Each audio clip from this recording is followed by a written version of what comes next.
60-second book review of Extremely Loud and Incredibly Close by Jonathan Safran Foer. I have a lot of thoughts about this book. First of all, it was good. It was good. It was good.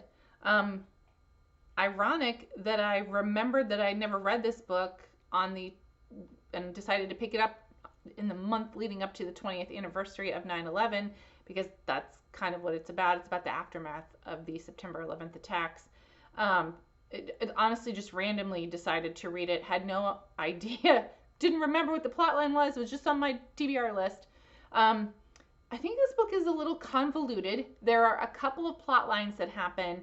One is centered around 9-year-old, I think he's 9, Oskar, whose father died in the attack.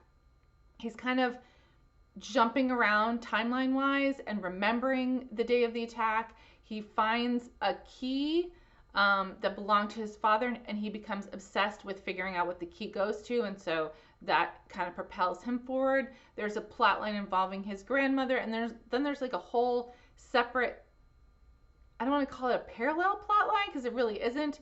It's about his grandparents, who seem to have the weirdest relationship I've ever heard of between two people. There are also callbacks to World War II, and it's just, so there's a lot going on in this book. It took me a long time to read it. It took me a month to read it because it is kind of convoluted, and I had to go back and reread things again. It's good, as I said. I don't know that I would recommend it for everybody, though. It's traumatic to read it, especially if you have any memories of what happened on 9/11.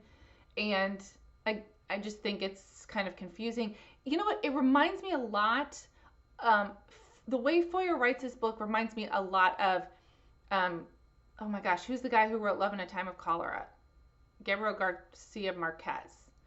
Reminds me a lot of his writing style. Also, the very end of the print book has like 15 pages that just have photographs in it. There are a lot of photographs in the book, but the last 15 pages, if those are photographs of what I think they are, which is a body falling out of one of the towers, I could have done without that. I'm sorry.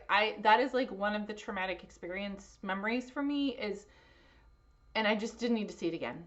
So, man, I don't know what to give this. I'm going to give it 3 stars because it is well written, and I think there are some people who will like it, but I don't think it's for everybody. So 3 stars for Extremely Loud and Incredibly Close by Jonathan Safran Foer. Thank you for letting me figure this out on the fly.